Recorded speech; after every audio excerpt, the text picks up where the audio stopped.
Kabanata 13, Disappointing.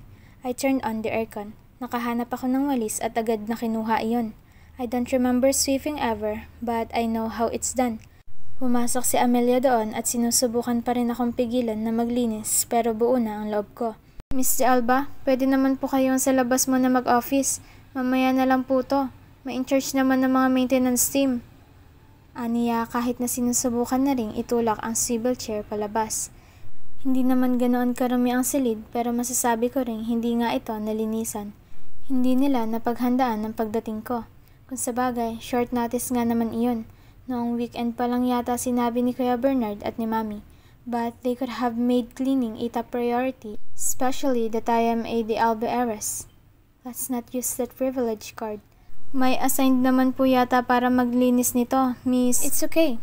Sabi ko nang naririndi na sa patuloy na pagsasabi ni Amelia. I don't think I will be busy today since it's my first day. Cleaning the office and settling down on it is my job today. Nakita niya na nilabas ko lang ang winawalis ng mga alikabok sa sahig. Wala rin kasing dustpan doon kaya inilabas ko na lang sa conference room or office ko. Kukuhanan lang kita ng dustpan, Miss De Alba. Saglit lang. Si Amelia. Ilalabas ba tong mga upuan, miss? Tanong ng binatang may dala ng gamit ko. Yes, please. Thank you. Siya na ang tumulong sa paglalabas ng mga upuan. May map din doon kaya sinubukan kong mag-map ng sahig. Tumigil ako nang napansing parang may kulang. Parang umilaw ang isipan ko nang natantong basa nga pala dapat ang map kapag nagmamap ng sahig. Pumasok ako sa toilet ng silid. Malinis naman pero may mas ililinis pa. Lalo na nang binasa ko ang map at nakitang maruming tubig ang umagos galing sa buhok nito. I left the toilet dirtier than before. Tama nga yata si Mami. Sana pala nagdala ako rito ng kasambahay para gawin ito. Basang-basa ang map nang ilapag ko sa sahig at ilang pahid lang noon, pakiramdam ko masyadong basa at mas maruming tignan. Pinagtiyagaan ko iyon at pinagpatuloy. Baka ganyan lang talaga sa simula pa lang. Pero nagkalahati na ako, ganoon pa rin. Sa labas, nakita kong winawalis na ni Amelia ang alikabok na winalis ko roon kanina galing sa loob. Pabalik-balik naman ang binata sa paglalabas ng mga swivel chair galing sa loob. Tumigil ako at naramdaman ang matinding init. Pinaypayan ko ang sarili ko at inangat ang tingin sa window-type aircon. Nilapitan ko iyon at natantong kaunting lamig lang ang binubuga noon kahit nasa pinakamalamig na setting. Pumikit ako at hinilot ang sentido. I am sweating bad and my office isn't helping. Pumasok si Amelia at nang hinarap ako, bahagyang sumulyap sa dibdib ko. I'm sweating a lot, including my chest area. My spaghetti strap is a silky one and it hung loosely on me. Because it had a very low neckline, even when I am flat-chested, it revealed a bit of cleavage. Siguro pa, may pagbabago sa anyo noon dahil pawisan na ako ngayon. Wala ba ang ibang conference room? Iyong hindi sira ang aircon? Nawawalan na ng pasensya. Sorry po talaga. Dito kasi ang bili ng boss namin. At saka malalaki kasi ang mga conference room sa right wing at ito lang ang hindi niya masabi. Ang hindi functional kaya dito ako mag-opisina? Dugtong ko. Hindi naman po, miss. Bababa po ako ngayon sa maintenance office at magre-request ako ng new aircon para rito. Pasensya na po talaga. Aniya bago nagpaalam at umalis. Suminghap ako at hinayaan siyang gawin ang trabaho niya. Ma-action na naman siguro to. I don't want to use my influence for this. It's a small thing. Nilingon ko ang sahig na nilinisan ko at nakitang basa pa rin ito. Bits of water from the mop in every corner are drying up, and it looked dirtier. Sinubukan ko ulit mag-mop doon at natanaw ang unti-unting pagpasok ng maraming tao galing sa lobby. It seems like their assembly is done. Paatras akong mag-mop at tumama ang puwet ko sa long table na hindi pa rin natatanggal doon. Nilingon ko iyon at inilingan. Pinunasan ko ang puwet ko gamit ang likod ng kamay. Anong nangyayari rito, Gerson? Napabaling ako sa tatlong lalaking nasa pintuan ko. Inuusisa ang binatang naglalabas ng mga swivel chair. Nagkatinginan kami noong nagtanong. Tinutulungan ko lang si Miss De Alba sa paglilinis ng opisina niya, engineer. Nadagdagan pa ang nakasungaw ng dalawa, and straight from my glass window, I can see many curious onlookers. Nasa lamesa na nila pero nakatingin pa rin sa kung anong kaguluhan ang meron dito. Miss De Alba ng De Albascapes? Hi, I'm Joey. Sabay lahad ng kamay sa akin. I looked at my hand. It's not really dirty, but it feels dirty to me. Pawis at itong handle ng map ang nahawakan ko. My hand is dirty. No, it's okay, si Joey. Palapit pa lang ang kamay ko, sinalubong niya na agad ito at kinamayan ako. Nagsipasok ang iilan pang nasa pintuan at isa-isang naglahad ng kamay. Halos hindi ko na masundan ang mga pangalan nila. Ang hulihan lang na nagsabi na procurement officer siya ang tumatak sa akin. Ano po bang kailangan gawin dito? Si Joey. Ilalabas ko sana tong lamesa kaso di ko kaya mag-isa. Pagtulungan na lang natin. Sige, sige. Nako, thank you. Sabi ko, hawak pa rin ang map. Dito ka lang pala mag-oopisina, Miss De Alba? Yung lamesa niyo po. Sabi ni Amelia, may handa naman daw na lamesa para sa akin. Pero iginala ko ang tingin sa buong opisina. Wala pa yata rito. Nasa right wing yon na store. Si Gerson. Kukunin na lang din natin ngayon. Presinta ni Joey. Bigla ako na pressure dahil hindi ko patapos ang pagmamap sa sahig. Kung lalabas na ang lahat ng lamesa, mas maaliwalas na ang lugar. Nakita kong pinagpawisan agad sila sa isang lamesa pa lang. Bumalik para kunin ang isa pa, at ilan pang natirang swivel chair doon. Kinagat ko ang labi ko nang nakitang medyo naipit pa si Joey. Ininda niya ang sakit ng daliri niyang naipit sa pintuan. Oh my! Sambit ko at lalapitan na sana siya. Nang natanaw na nakatingin ako, agad siyang umiling. Ayos lang ako, Miss De Alba. May maintenance daw na in charge dito. Huwag na lang po, engineer. Ayos na ang paglalabas ng mga swivel chair. Medyo nahihiya akong sabi. Tumawa si Joey. Ayos lang to. At masyadong formal lang engineer, Miss De Alba. Joey na lang. I smiled. Kung ganoon, relanin na lang din para sa akin. Pressured to mop the floor better, inulit ko iyon at hindi inalintana ang pagod. Nakakahiya kasi na marami na ang tumutulong sa akin at sila na mismo ang kukuha ng lamesa ko sa right wing. Tapos simpleng map lang hindi ko natatapos. I swiftly manipulated my hair and put it in a bun to ease the heat. I did my best to map it. Ngayong medyo humupa na ang basa sa map, medyo umayos nga ang sahig. Pinagpatuloy ko iyon kahit na muli akong pinagpawisan ng grabe. I stopped a bit to rest. Mag-isa na ako sa office dahil nagsipuntahan na ang lahat ng tumulang sa right wing para kunin ang lamesa ko. Nilingon ko ang bintana para sana tingnan kung parating na ba ang lamesa. Nilay hardwood daw iyon at walang ibang mas magaang available kaya kailangan marami silang nagbubuhat. Pinupunasan ng pawisan ko noo, natanaw ko nga ang grupo nila na binubuhat ang malaking lamesa. Sa itsura nila, parang ang bigat-bigat noon. Nagpapakita ang mga ugat sa kanilang leeg habang inaangat iyon. I smiled a bit. Kahit paano, ayos lang din naman. Pangit nga ang opisina ko pero mukhang mababait ang mga empleyado rito. Napawi ang ngiti ko nang natantong nakasunod sa kanila ang isang grupo ng formal na mga lalaki. Natanaw ko rin si Amelia na kinakausap ang nasa gitna.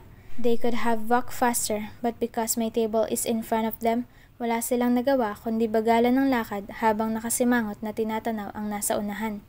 My eyes widened when I realized who the man in the middle is. Para akong nilubay ng kaluluwa, lalo na nang nakita ang simangot niya habang tinatanaw ang dahilan ng mabagal niyang paglalakad. Ares Riego and his entourage with Amelia is behind my large table. Nabitiwan ko tuloy ang hawak na map at kinailangan ko pang mabilisang pulutin iyon. Nang muli akong napatayo at nagpunas ng pawis, nagkatinginan kami ni Ares. I feel numb. Sa matinding kaba at siguro'y naipong anticipation buong araw, parang namamanhid na lang ako. If I was panicking, it didn't reflect on my face anymore. It was too far numbed now to feel anything. Halos magkasalubong na ang mga kilay ni Ares.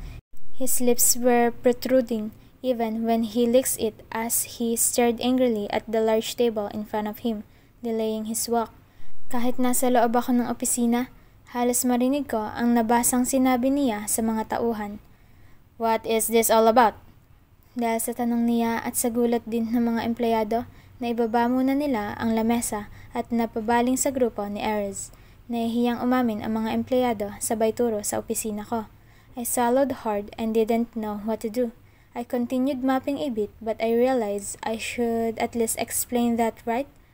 O dapat ba akong magpakilala?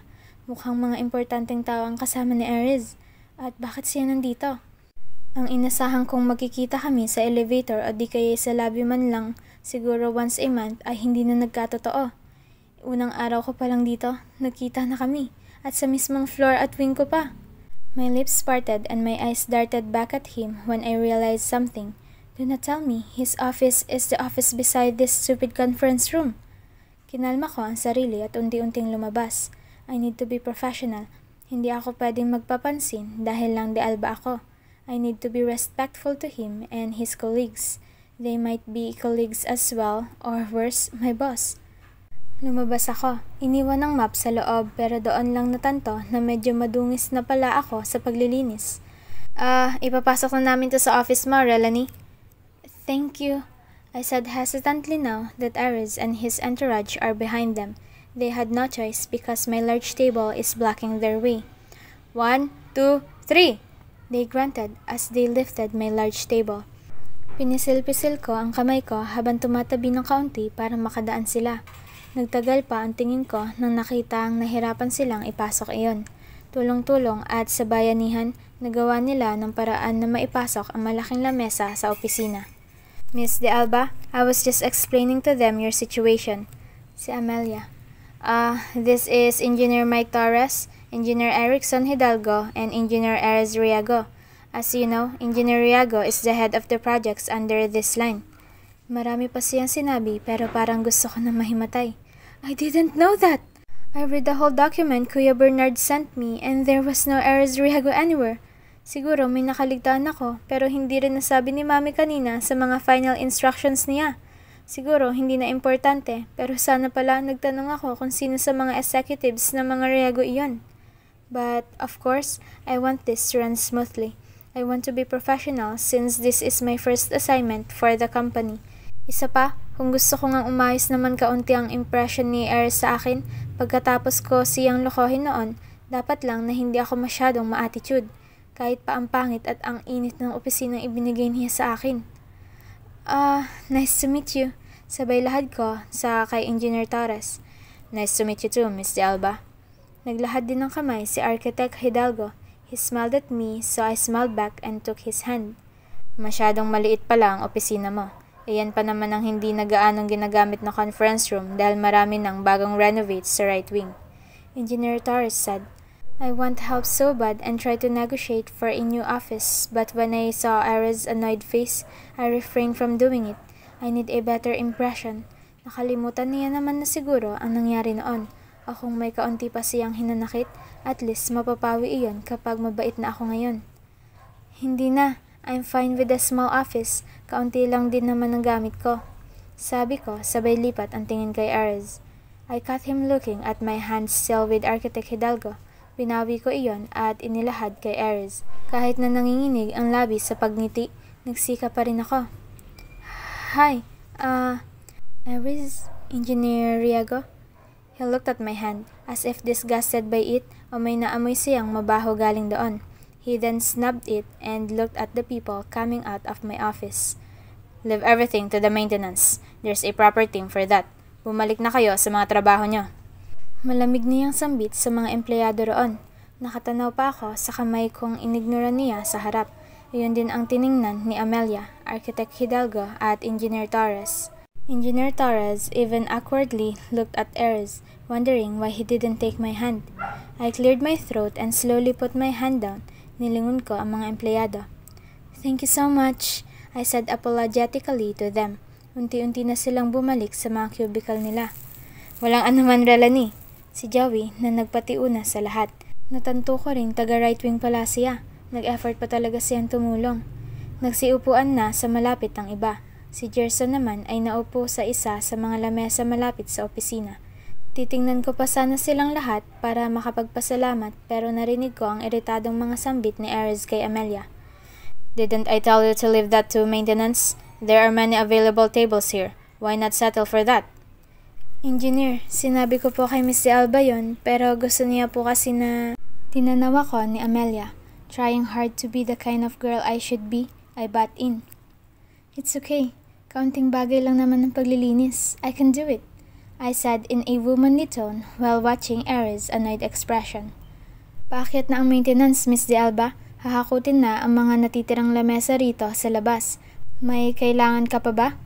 Bahagya akong umiling. Like a real non-high maintenance Aries, I can live with the jungle and find my own food, you know? No, I'm now fine with my office. Sabay tingin ko kay Aries. Aries wasn't attentive. Nakatingin lang sa relo habang nagsasalita ako. If it's done, just tell the maintenance to get the remaining chairs and transfer it to the right wing, including the tables. Ani Aries at napatabi pa ako nang diretso siyang naglakad patungo sa opisina niya. Sumunod si Engineer Torres kay Aries at nagpahuli si Architect Hidalgo na naiwan pa ang ngiti sa akin. I smiled back and bowed a bit to him. Sumunod naman si Amelia sa kanila papasok at naiwan ako roon. Tinanaw ko ang mga empleyado na nasa cubicle. Hinitian lang ako at tahimik na nagpapatuloy sa kanilang trabaho. Ayos na ba, Miss De Alba? O may kailangan pa kayo? Naglagay po ako ng isang swivel chair para sa iyo sa loob. My procurement officer said. Ayos na. Ngumiti ako. By the way, Miss De Alba, sabay tayo ng officer. Nakatingin sa akin ng ilang nasa harapang mga lamesa at ngumiti. Unti-unti rin silang nagsitayuan. Ako, tsaka itong si Carol po ang procurement officer. Si Charlie naman po ang accounts clerk. Kinilala ko ang grupo. Sila ang titingin sa maliliit na mga accounting and finance problems. Naroon din ang HR at ang communications. Sila naman ang bahala sa financial reports regarding manpower. Ako ang tatayong chief of accounts, titingin sa malalaki at pangkalahatan na report at mag-oversee na rin sa mga reports nila. Ako rin ang mag-a-approve ng work nila kaya kailangan kong maging maingat. Natagalan ako sa labas dahil sa pakikipag-usap ko sa kanila. Hindi na ulit lumabas si Aries at ang mga kasama niya sa loob.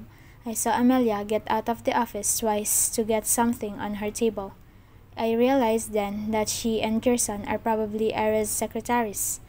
Nang nag-break ay tsaka pa lang ako nakabalik sa opisina. Wala akong ganang kumain habang tinitingnan ang depressing na lagay doon. Itinabi ko ang map at nilagay sa service area. Mainit pa rin kahit kaunti lang ang buga ng aircon. I went to the toilet and I realized it's dirty. I spent 15 minutes cleaning it. Kung hindi ko lang narinig ang boses ni Amelia, hindi pa ako lumabas. Andiyan ka lang pala, Miss De Alba. Ani Amelia pagkatapos ilapag sa tabi ng box ko ang ilang dokumento. Yes, Miss, na-request po ni engineer na i-consolidate mo po raw tong last month na financial reports ng team mo. Sandali nga lang. Nararamdaman ko pa ang pawis ko kahit sa binti.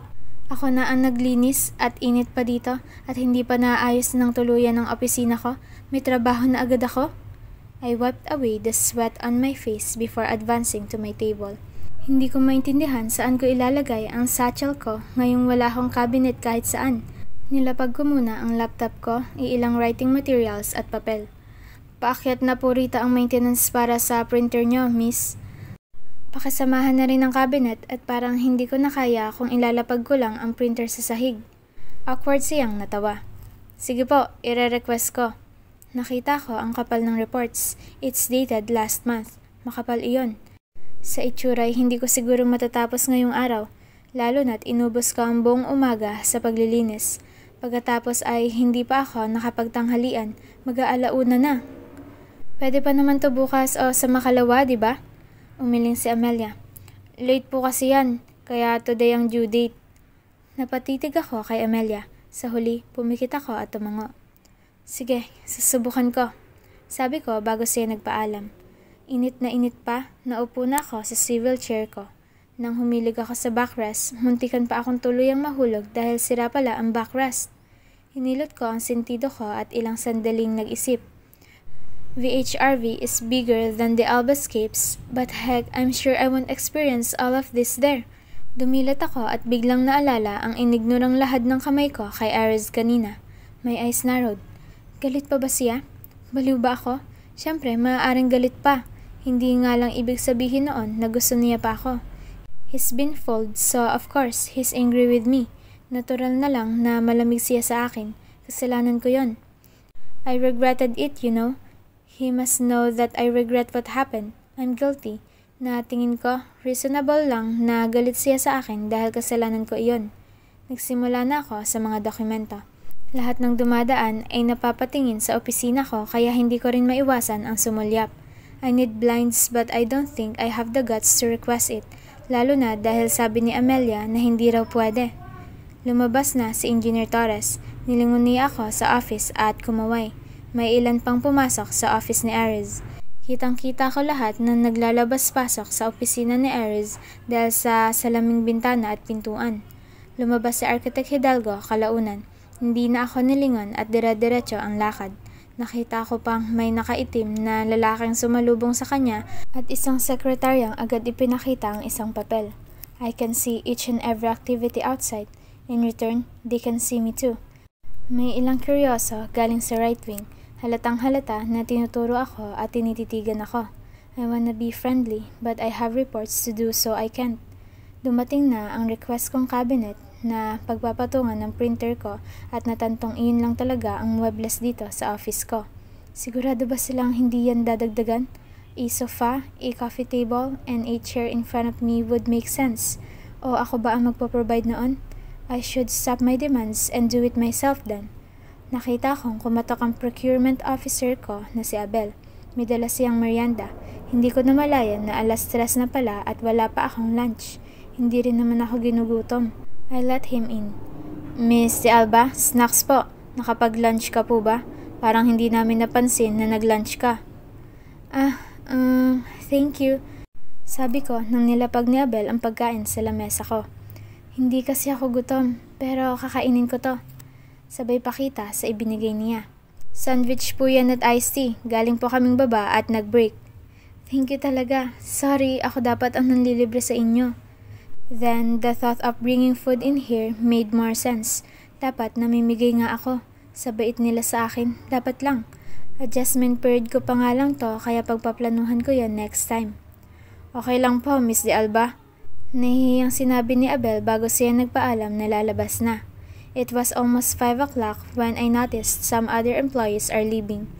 Tinanong pa ako ng team ko kung anong oras ako uuwi. Mukhang hindi yata sila uwi kung hindi rin ako uwi kaya sinabihan ko sila na mauna na at may tatapusin lang ako. Ares didn't go out of his office the whole time. It was 5 in the afternoon when he went out of his office. Natigil ako sa ginagawa ko at tinitigan ko siyang naglalakad palayo. Dire-diretso ang lakad niya. May kausap siya sa cellphone at ang natitirang empleyado ay binati siya. He only raised his hand in a formal way but he continued walking until the lobby. Lumiko siya at nawala na sa paningin ko. He looked taller and more muscular than what I remember. Nakaputing button-down shirt na kasi siya nang lumabas at napansin ko kaagad ang pagkakahapit ng damit niya sa braso. Kanina nang nagkasalubong kami, naka-coat and tie pa siya. He's matured so much. Naka-clean cut pa rin ang buhok. Makapal pa rin ang kilay at medyo malalim pa rin ang itim na mga mata. He looked the same, just more mature this time. And he grew taller? Or was he really that tall before? Hindi man kami nagkalapit kanina. Pakiramdam ko hanggang balikat niya lang ang tingin ko kahit na nakasalatos na ako. I gritted my teeth and wrote something on my post-it. Nilista ko kasi ang mga kailangan kong dalhin sa opisina ko para hindi ko makalimutan. If only I can install another aircon here, I wouldn't be this exhausted and hot. Pero ayos lang din, sa damit na lang ako mag-a-adjust. Miss De Alba? Si Gerson, pumasok sa silid ko. Yes? May lakad pa si Engineer Ares. Pakilagay na lang po yung report sa kay Miss Amelia na table daw para siya na ang magbibigay first thing bukas. Okay, Gerson. Mukha ngang may lakad pa siya. Nagbabadaling umalis at may katawagan pa sa cellphone. Sumasakit na ang ulo ko sa gutom. 6:00 ng gabi. Nilapa ko ang ibinigay ng team sa akin bago nagpatuloy sa report. Ang haba nito. Madali ko lang tong natapos kung umaga ibinigay. Hapon na kasi kaya kailangan ko tuloy mag-overtime. First day and I'm overtiming? My phone beeped and I saw a text from my mommy. Mommy, you're not home yet? Where are you? How's work? Ang dami kong gustong sabihin pero nanahimik na lang ako. Overtime. May report na kailangan tapusin. Uuwi rin ako, ma'am. It was 8 in the evening when I finally put the documents on Amelia's table. Nag-off na rin ako ng aircon at mga ilaw sa office ko. Madilim na ang buong left wing at kaunting ilaw na lang sa mga aisle. Wala nang tao roon. Ang security guard na lang ang nandoon at ilang empleyado sa right wing. I was so exhausted that day. Kinailangan ko pang mag-report kay Mami sa unang araw ko kaya 9:00 ay nasa study pa ako. Sinabi ko sa kanya na gumawa ako ng financial report kaya natagalan. "How's your office? Saang floor ka?" Concerned na tanong ni Mami. 12th floor. At naisip ang init ng opisina ko. Office is fine. Magdadagdag lang ako ng mga kailangang bagay. You can request it on their maintenance para hindi ka na mahirapan. Yes, I'll do it first thing tomorrow. Hindi ako agad nakatulog sa gabing iyon. Ginawan ko pa ng plano at design ng opisina ko kaya 12:00 na ako tuluyang natulog. I woke up early though. But my first thought was going to the maintenance and show them my simple design for my office. It's a real estate company, so for sure, they have interior designers everywhere. With my Louis Vuitton travel bag, I strutted the VHRB lobby. Malaki ang bag ko dahil naroon ang mga kakailanganin ko. I even brought a yoga mat in case palagian ang overtime ko. I brought some of my sports bra and leggings. I will do yoga in breaks. Ang sakit kasi ng likod ko kagabi. Kulang sa stretching kagagawa ng report. Magpapa-install ako ng shower sa bathroom para in case pwedeng maligo. Tinanggal ko ang sunglass ko para mas makita ng mas maayos ang directory sa tabi ng elevator. Which floor is the maintenance? I pointed at it using my properly manicured and mid-length white nails with beads. Na-chip pa ng kaunti ang index fingernail ko dahil sa paglilinis kahapon. After reading the correct floor, pumasok na ako sa elevator. Employees looked at me as I stood proudly in the middle of the elevator. I'm wearing a beige tube midi dress. Hapit na hapit sa katawan ko at hanggang baba lang ng tuhod ko para hindi ako mainitan. It was a minimalist outfit, lalo na't naka-ponytail ang kulot kong buhok at simple lang ang kulay ng damit. The only thing amazing with my outfit is the tube top's long ruffle design and my red lipstick. I have a design for my office, sabi ko. Saan ko ipapasa? Nakarating na ako sa maintenance. Isang wing ng floor iyon. Nang narinig at nakita ako, nagkukumahog agad ang nandoon at agad akong in-entertain. It took almost 1 hour to explain my detailed design for the office. Hindi nga paunlakan ang permanent changes gaya ng shower, kaya mas mabuting kung mag-yoga man ako, tamang stretching na lang para hindi gaanong pagpapawisan. Overall, I think they agreed to my design and told me they will work on it today. Sinabi ko na lang na sa weekend na, gusto ko yung wala ako. After that, I went to the 12th floor and planned to arrange my new things in the office. Nasa lobby pa lang ako, marami na ang bumati sa akin. "Miss Alba, hinahanap ka ni Gerson kanina." "Oh." I nodded and immediately walked to my office. Gusto kong umirap nang makitang madilim pa iyon at nasisiguro kong hindi pa nakabukas ang aircon. At least I will feel better with my dress. Ilang bati pa sa akin ng mga empleyado at pumasok na ako. Sumunod si Gerson sa akin. Kakabukas ko lang ng aircon, may problema agad ako. "Miss De Alba, may problema sa report mo. Pinatawag ka ni engineer." I nodded. "Alright, I'll be there in a few moments." Sabi ko at dahan-dahan binuksan ng bag para sana ilapag ang dala kong perfume sa desk. "Ngayon daw po agad, miss." I put on a bit of perfume on my wrist and slowly got annoyed. Not for Gerson, but the urgency of it all. Stressed ako kahapon, tas ngayon, first hour pa lang, mukhang mas stress na naman ako. "Actually, kanina pa dapat. Na-late ka po eh." I wasn't late. I was early. Nasa baba ako sa maintenance department. Tumango si Gerson, parang takot. I sighed and decided to just act on it. "Pupunta ba ako sa office niya?" "Yes po." Sumunod ako sa kanya. Agad kong napansin ang kalakhan ng opisina ni Ares. Parang wala pa sa kalahati ang opisina ko sa opisina niya. May puting sofa at carpet pa. At sa malayong side ay ang kanyang malaking lamesa. May ilang bookshelves malapit sa sofa at may halaman din. Sa salamin ng opisina niya, tanaw na ang labas. My office is adjacent to his but it isn't overlooking. May area pa kasi sa toilet sa labas. Mukhang smoking area nila. At iyon ang overlooking. "Engineer, nandito na po si Miss De Alba. Excuse me." Sinundan ko ng tingin si Gerson. Ayaw sanang umalis siya pero wala akong nagawa. Bigla akong kinabahan. Nakaupo lang si Aries. Nakita kong nagtaas ang isang kilay niya habang tinitingnan ang report ko. Palapit ako sa kanya nang nag-angat ako ng tingin. I suddenly feel a familiar feeling. You're late. I wasn't. Marahan kong sagot. I was early here. I went to the maintenance team to voice out my needs in my office. Pinisil ko ang kamay ko habang nagsasalita. Bakit? Anong oras ka bang dumating? He asked with a menacing tone. 8. Tama lang sa office hours ko. And you said you were early. He snorted. Napakurap-kurap ako. Clearly, he isn't pleased with my schedule. Kung may kailangan ka pala sa maintenance, maaga pa roon para sana nasa opisina ka na ng alas 8. He said coldly. If you consider 8 early, then that's very sad and disappointing. Nanlamig ako bigla. Tumikim ako at hindi na nagsalita. Naaalala ko lagi ang kasalanan ko sa kanya kaya mas humaba ang pasensya ko. The insults are okay. He's right, Relanie. Huwag ka nang umangal at may atraso ka pa naman. Is he still thinking about it? Or he is just like this at work? Siguro naman nakalimutan niya na nga iyon at talagang malupit lang siya sa trabaho. Speaking of disappointing, here is another disappointing thing about you. What the hell? That hurt. Tinapon niya sa lamesa ang dokumentong binasa. Your report is wrong.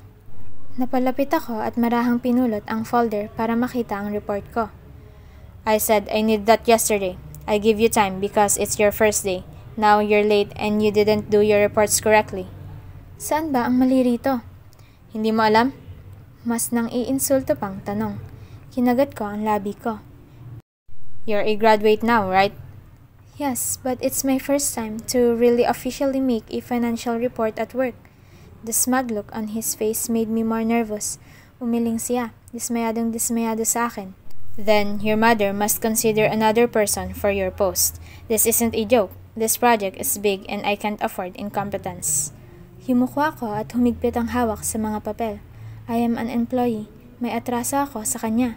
I wanna be independent. This happens all the time to employees. Paulit-ulit kong inisip ang mga iyon. I can do it. I'll just let my accounts clerks see this work, so... May kanya-kanya kayong trabaho at ito ang trabaho mo. Magpapaturo ka pa sa iba? You'll just waste his time and as a result, you'll delay all the reports. I licked my lips and nodded. Sorry, I'll do this then and check the problems. He chuckled without humor. At kailan mo na naman yan matatapos? Bukas ulit? Ang bagal mo pa naman. Annoyed, hindi ko na naitago ang iritasyon sa titig ko sa kanya. My head chanted the reminders again. I am an employee. May atraso ako sa kanya. I wanna be independent. This happens all the time to employees. Huwag ka mag-alala. Dito na ako matutulog matapos ko lang ito. Iritado kong sinabi bago siya tinalikuran.